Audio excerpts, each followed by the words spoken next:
Botad LCB પોલીસની મોટી કાર્યવાહી વિંછિયા નજીકથી વિદેશી દારૂનો જથ્થો ઝડપાયો। જંતુનાશક દવાના બોક્સની આડમાં દારૂનો જથ્થો છુપાવ્યો હતો।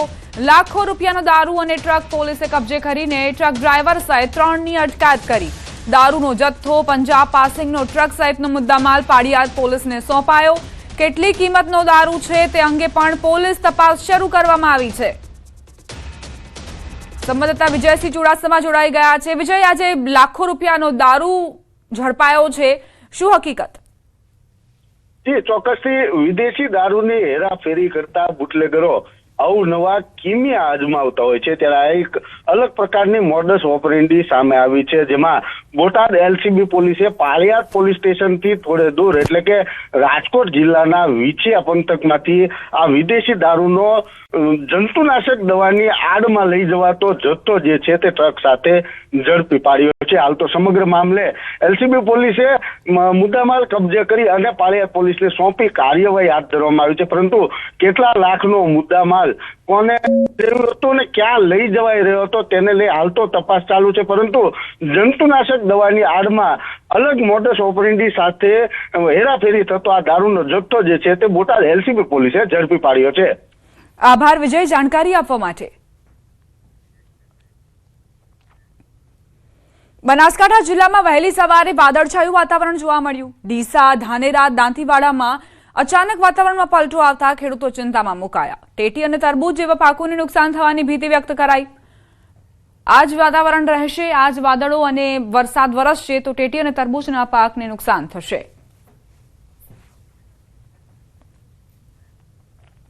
તમિલનાડુમાં યેરકાડ હિલ સ્ટેશનમાં ભયાનક અકસ્માતની ઘટના। બેકાબુ કાર વીજ થાંભલા સાથે અથડાઈ। વીજ થાંભલો ધરાશાયી થતા 500થી વધુ ઘરોમાં અંધારપટ। અકસ્માતમાં સદનસીબે જાનહાનિ ટળી છે।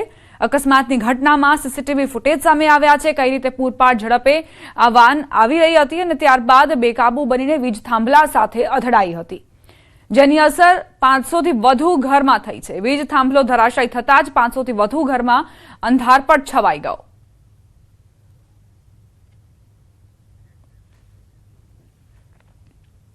સુરત લોકલ ક્રાઇમ બ્રાન્ચમાં ફરજ બજાવતા કોન્સ્ટેબલ ભરતભાઈનું માર્ગ અકસ્માતમાં મોત નીપજ્યું। કોન્સ્ટેબલ ભરતભાઈ રજા લઈને ગામ જઈ રહ્યા હતા। ભરતભાઈની કાર એસટી બસની પાછળ ધડાકાભેર અથડાઈ। અકસ્માત એટલો ગંભીર હતો કે કારની એરબેગ પણ ન ખુલી। કારમાં કોન્સ્ટેબલ એકલા જ હતા। આણંદના બોરસદ નજીક આ અકસ્માત નડ્યો। બોરસદ પોલીસે અકસ્માતનો ગુનો નોંધીને વધુ તપાસ શરૂ કરી છે। સુરેન્દ્રનગરથી સમાચાર। પૂર્વ ધારાસભ્ય ધનજીભાઈ પટેલની કારને અકસ્માત નડ્યો। વઢવાણના ગણપતિ ફાટસર પાસે કારને પાછળથી ડમ્પરે ટક્કર મારી। પૂર્વ ધારાસભ્યનો આબાદ બચાવ થતા જાનહાનિ ટળી। અકસ્માતના કારણે પૂર્વ ધારાસભ્યની કારને નુકસાન થયું। અકસ્માતને પગલે હાઈવે પર ટ્રાફિક જામના દ્રશ્યો સર્જાયા। પોલીસે રોડ પૂર્વવત કરાવીને અકસ્માતને લઈને આગળની કાર્યવાહી હાથ ધરી।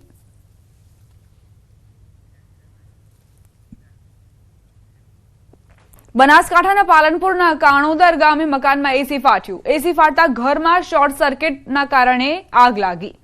ઘટનામાં નાસિર ખાન નામના ઈજાગ્રસ્તને યુવકનું હોસ્પિટલ લઈ જવામાં આવ્યું, પરંતુ યુવકનું સારવાર દરમિયાન મોત થયું। કાણોદર હાઈવે પર આવેલ અલી પ્લાઝાની પાછળ આ મકાન આવેલું હતું।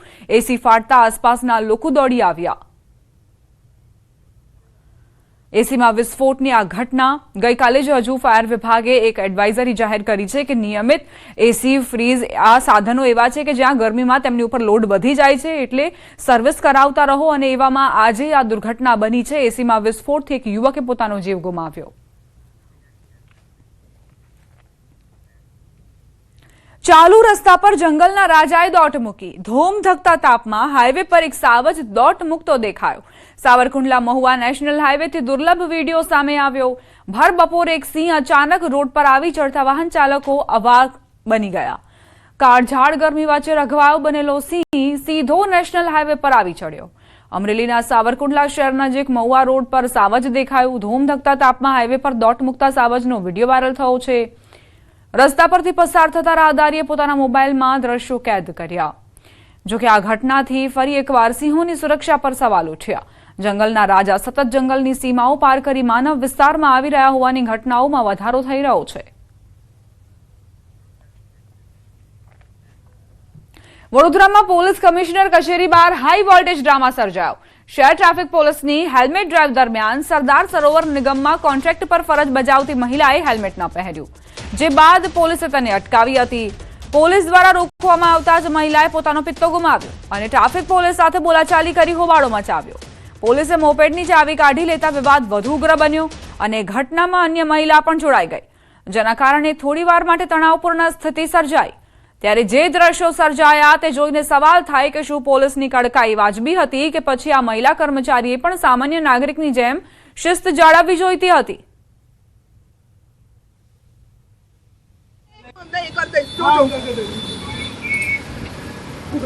મને કહો છો ગુનો દાખલ કરીશ, હું તમને શું પ્રોબ્લેમ કરી તો મારા પર ગુનો દાખલ કરો છો? તમે ગભરાવ કે ના ગભરાવ મને કઈ ફરક નહીં પડતો. મને મારી ગાડી આપો, ગાડીની ચાવી આપો, બસ. આ ખોટું છે સર, આ ખોટું છે, આ ખોટું છે સર. તમે ખોટી રીતે મને ફસી રહ્યા છો, બરાબર છે? આ ખોટું છે. હા, આટલી સચ્ચાઈથી કામ કરો છો ને તો જે ગુનેગાર છે એ લોકોને પકડો, અમારે જેવી છોકરીઓને ના પકડશો. નવસારીથી સમાચાર. મતદાનના દિવસે થયેલા લાફાકાંડમાં કાર્યવાહી. નગરપાલિકાના તત્કાલીન ચીફ ઓફિસર વિરુદ્ધ ગુનો નોંધાયો. તત્કાલીન ચીફ ઓફિસર સુરેશ શેઠે કોંગી ઉમેદવારને લાફા માર્યા હતા. લાફાકાંડ બાદ સુરેશ શેઠ અને અન્ય એક આરોપી વિરુદ્ધ ગુનો નોંધાયો. જાતિ વિષયક ટિપ્પણી કરી હોવાના દાવા સાથે ગુનો નોંધાયો. એટ્રોસિટી સહિતની કલમો હેઠળ ગુનો દાખલ.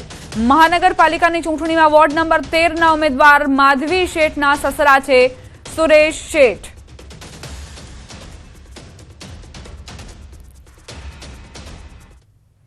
લોકશાહીમાં યુવા શક્તિ અને શિક્ષણનો સમન્વય હંમેશા સકારાત્મક પરિણામ આપે છે. બોટાદની ગુંદાળા જિલ્લા પંચાયત બેઠક પર આવું જ જોવા મળ્યું. અહીં સૌથી નાની ઉંમરના ઉમેદવાર કૃષ્ણાબા ગોહિલે ભવ્ય વિજય મેળવ્યો. તેઓ હાલ માસ્ટર ડિગ્રીનો અભ્યાસ કરી રહ્યા છે. કૃષ્ણાબાઈ પોતાના પ્રતિસ્પર્ધીને 640 મતોની લીડથી હરાવ્યા. તેમની જીતે સૌને આશ્ચર્યચકિત કર્યા. તેઓ યુવાનો માટે પ્રેરણારૂપ બન્યા છે. જીત પછી તેમણે નમ્રતા દર્શાવી. બીજા જ દિવસે તેઓ મતદારોનો આભાર માનવા નીકળી પડ્યા. તેઓ ગામે ગામ જઈ રહ્યા છે, ઘરે ઘરે જઈને લોકો સાથે મળી રહ્યા છે, વૃદ્ધોના આશીર્વાદ લઈ રહ્યા છે. મતદારોનો વિશ્વાસ બદલ આભાર પણ વ્યક્ત કરી રહ્યા છે. લોકોમાં પણ ખુશીની લહેર જોવા મળી. લોકો પોતાના પ્રતિનિધિની વિનમ્રતા જોઈ આનંદિત થયા.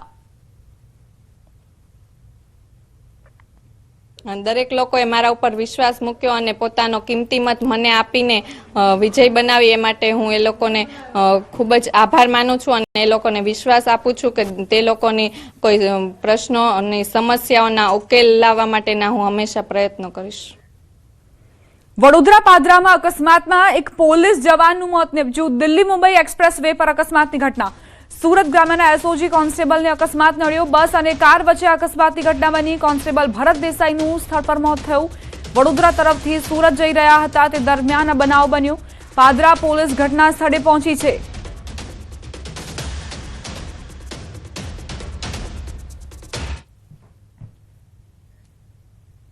મે મહિનામાં વધુ ગરમીના એંધાણ. હવામાન વિભાગે પૂર્વાનુમાન જાહેર કર્યું. મે મહિનામાં સામાન્ય કરતાં વધુ રહી શકે છે તાપમાન. મે મહિનામાં હીટવેવના દિવસો વધારે રહી શકે છે. સૌરાષ્ટ્રમાં હીટવેવની સ્થિતિ વધુ રહી શકે છે. સામાન્ય કરતાં 3 થી 4 દિવસ વધુ હીટવેવની સંભાવના. મે મહિનામાં પ્રી મોન્સૂન એક્ટિવિટી પણ વધુ પ્રમાણમાં જોવા મળી શકે છે. હવામાન વિભાગે મે મહિનાનું પૂર્વાનુમાન જારી કર્યું. अधिकतम तापमान जो अबव नॉर्मल रहने का संभावना रहेगा, मतलब जो सामान्य से ऊपर रहने का संभावना रहेगा. और जो लघुत्तम तापमान है above normal most of the places रहेगा. खाली उत्तर गुजरात की जो एरिया है उसको छोड़ के उत्तर गुजरात की जो कुछ जो एरिया है उसमें नॉर्मल टू बिलो नॉर्मल रहने का संभावना रहेगा. और जो हीट वेव कंडीशन है इसमें गुजरात में अबव नॉर्मल रहने का संभावना रहेगा मई महीना में. और रेनफॉल जो है normal to above normal rainfall रहेगा. जो आइसोलेटेड पॉकेट सौराष्ट्र कच्छ की कुछ हिस्सों में बिलो नॉर्मल रेनफॉल होने का संभावना रहेगा. આંધી વંટોળ સાથે વરસાદની આગાહી કરાઈ છે. હવામાન નિષ્ણાંત અંબાલાલ પટેલે મોટી આગાહી કરી છે. 15 મે બાદ કાંઠાના ભાગોમાં ભારે હલચલ જોવા મળશે. અરબ સાગર બંગાળના ઉપસાગર સક્રિય થાય. 17 મેથી જૂનના પ્રારંભમાં બંગાળ ઉપસાગરમાં ચક્રવાત. આ વખતે અરબ સાગર વધુ સક્રિય થઈ શકે છે. 8 જૂન બાદ અરબ સાગર વધુ સક્રિય રહેશે. અરબ સાગરમાં પણ ચક્રવાત રહી શકે છે. 28 મે સુધીમાં અંદમાન નિકોબાર ટાપુ પર વરસાદની સંભાવના. 28 મે થી 1 જૂન સુધી દેશમાં ચોમાસું દસ્તક દઈ શકે છે. 28 મે થી દક્ષિણ ભારતમાં ચોમાસું બેસી શકે છે. 17 મે થી જૂનની શરૂઆત સુધીમાં બંગાળ ઉપસાગરમાં ચક્રવાત બનવાની શક્યતા રહેશે અને આ વખતે અરબ સાગર વધુ સક્રિય રહેવાની શક્યતા રહેશે. જૂન સુધીમાં તો અને 8 જૂન બાદ અરબ સાગર વધારે સક્રિય રહેશે અને અરબ સાગરમાં પણ ચક્રવાત થવાની શક્યતા રહે. લગભગ 28 મે સુધીમાં આંદામાન નિકોબાર ટાપુમાં ભારે વરસાદ થાય અને 28 મે થી ભારતના દક્ષિણ છેડે ચોમાસું પહોંચવાની શક્યતા રહે. 1 જૂન સુધીમાં ચોમાસું પહોંચવાની શક્યતા રહે. મે મહિનામાં કાળી આંધીની આગાહી કરવામાં આવી છે. 28 મે સુધીમાં અંદમાન નિકોબાર ટાપુ પર બની શકે કે ચોમાસાની એન્ટ્રી થઈ જશે અને ત્યારબાદ ગરમીથી રાહત ચોક્કસપણે મળશે. ચોમાસાના આગમનને લઈને મોટા સમાચાર. 1 સપ્તાહ વહેલી થઈ શકે છે ચોમાસાની એન્ટ્રી. હવામાન નિષ્ણાંત અથ્રેયા શેટ્ટીનું અનુમાન. દેશમાં ચોમાસાનું વહેલું આગમન થવાના એંધાણ. કેરળમાં 24 મે સુધીમાં ચોમાસાની એન્ટ્રી થઈ શકે છે. 13 મે સુધીમાં અંદમાન નિકોબાર પહોંચી શકે છે ચોમાસું. અંદાજિત તારીખમાં 2 દિવસથી વધઘટ થઈ શકે છે. હવામાન નિષ્ણાંત અથ્રેયા શેટ્ટીનું અનુમાન છે કે આ વખતે ચોમાસાની એન્ટ્રી વહેલી જોવા મળશે અને 24 મેની આસપાસ કેરળમાં ચોમાસાની એન્ટ્રી થઈ શકે છે. અઠવાડિયા પહેલા કેરળમાં ચોમાસાની એન્ટ્રી થઈ શકે છે તેવું અનુમાન અથ્રેયા શેટ્ટીએ વ્યક્ત કર્યું છે. આંદામાન નિકોબારમાં તો 13 મેની આસપાસ જ ચોમાસું આગમન કરી શકે છે તેવા પણ એંધાણ છે તેવી આગાહી હવામાન નિષ્ણાંત અથ્રેયા શેટ્ટીએ કરી છે. जो सामान्य प्री मानसून बारिश रहती है वो आ सकती है और फिर अगर हम देखें तो क्योंकि फिर आखिर में जब तक मई के आखिर में मानसून केरल के आसपास पहुंचने की उम्मीद है तो फिर इसके बाद में अरब सागर में जो हलचल होगा उसके ऊपर से उसका असर पड़ेगा कि अभी अगले 15 दिन में मानसून अंडमान निकोबार तक पहुंच जाएगा.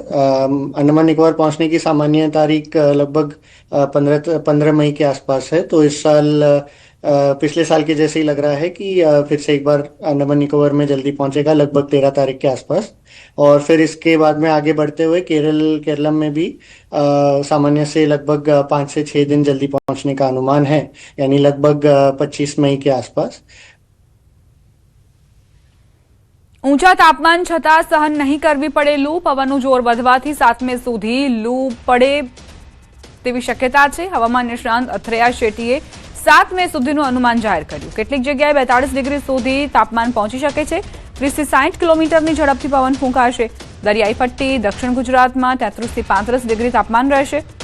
સૌરાષ્ટ્ર અને કચ્છમાં 39 થી 42 ડિગ્રી તાપમાન રહી શકે છે. ઉત્તર અને મધ્ય ગુજરાતમાં 40 થી 42 ડિગ્રી તાપમાન રહી શકે છે. દરિયાઈ પટ્ટી દક્ષિણ ગુજરાતમાં સવારે વાદળછાયું વાતાવરણ રહેશે. 3 થી 5 મે દરમિયાન મધ્ય સૌરાષ્ટ્ર અને ઉત્તર ગુજરાતના કેટલાક વિસ્તારોમાં કોઈક જગ્યાએ ગાજવીજ સાથે માવઠું હળવું માવઠું થઈ શકે છે.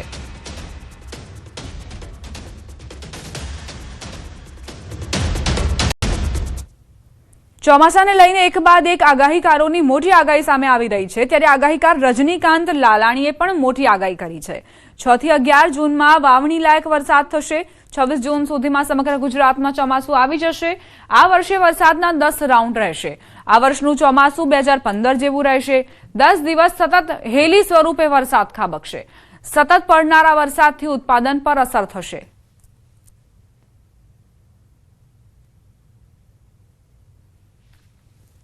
આમ તો મે મહિનામાં 25 થી 29 મેમાં આપણે અરબી સમુદ્રમાં હવાનું દબાણ સર્જાશે એટલે વરસાદ શરૂઆત આપણે ખાંભા અમરેલી જિલ્લાનો લીલિયા ગોંડલ સાઈડ એ બધે ચાલુ થઈ જશે. આ ઉપરાંત 6 થી 11 જૂનમાં પ્રથમ વાવણી થશે આપણે સમગ્ર સૌરાષ્ટ્રમાં. ત્યારબાદ 17 જૂનથી 26 જૂન આખા ગુજરાતમાં બધે વાવણી લાયક ખૂબ જ સારો વરસાદ આવવાનો છે એ ગાળામાં. આમ તો આ વર્ષે વરસાદને જે 10 રાઉન્ડ છે આપણે સૌથી વધારે જે આવું જ સમય 2015માં પણ આવું ચોમાસું આપણે આવ્યું હતું અને એની પહેલા 1995માં પણ જે ચોમાસું હતું એ જ પુનરાવર્તન આ વર્ષે 2026માં થઈ રહ્યું છે. એટલે પૂર વધારે 10 દિવસ સુધી સળંગ હેલીના રૂપમાં વરસાદ વરસે સમગ્ર ગુજરાતમાં એટલે ઊભા મોલાતને જે છે ખેડૂતના એ મોલાતને નુકસાન વધુ કરે ને વરસાદ સારો થાય લીલો દુષ્કાળ જેવું, પણ ઉત્પાદનની દ્રષ્ટિએ નહીવત રહે આ વર્ષે. રાજકોટમાં જળક્રાંતિ ટ્રસ્ટ દ્વારા યોજાયેલી બેઠકમાં 11 જેટલા વર્ષા વિજ્ઞાનના નિષ્ણાંતોએ આ વર્ષે ચોમાસાને લઈ અનુમાન વ્યક્ત કર્યું. આગાહીકારોના જણાવ્યા મુજબ આ વર્ષે રાજ્યમાં સામાન્યથી સારો વરસાદ થવાની સંભાવના છે. ગુજરાતમાં આ વર્ષે અંદાજે 40 થી 50 ઇંચ જેટલો વરસાદ વરસી શકે છે. નિષ્ણાંતોએ ખેડૂતો માટે વાવણીના 3 તબક્કા સૂચવ્યા છે, જેમાં 15 જૂન, 21 જૂન અને 3 જુલાઈ. આ સમયગાળો વરસાદના પેટર્નને ધ્યાનમાં રાખીને નક્કી કરવામાં આવ્યો હોવાનું જણાવાયું. આ વર્ષે ગુજરાતમાં કોઈ મોટા હોનારત વાવાઝોડાનું ખાસ જોખમ નથી. 15 ઓક્ટોબરની આસપાસ રાજ્યમાંથી ચોમાસું વિદાય લેશે તેવી શક્યતા વ્યક્ત કરાઈ છે. આ વર્ષે બધાનું અનુમાન રહ્યું કે 40 થી 50 ઇંચ વરસાદ થશે. જળ પ્રલય નથી, દુષ્કાળ નથી, અતિ ભારે વાવાઝોડું કોઈ એવું નથી અને ક્રમશઃ વરસાદ આવશે. વચ્ચે એક વખત સામાન્ય વરસાદ ખેંચાશે, પણ એ બહુ ચિંતાનો વિષય નથી. પણ આખા ગુજરાતમાં વરસાદ સારા પડશે અને વર્ષ સારું થશે એવો 11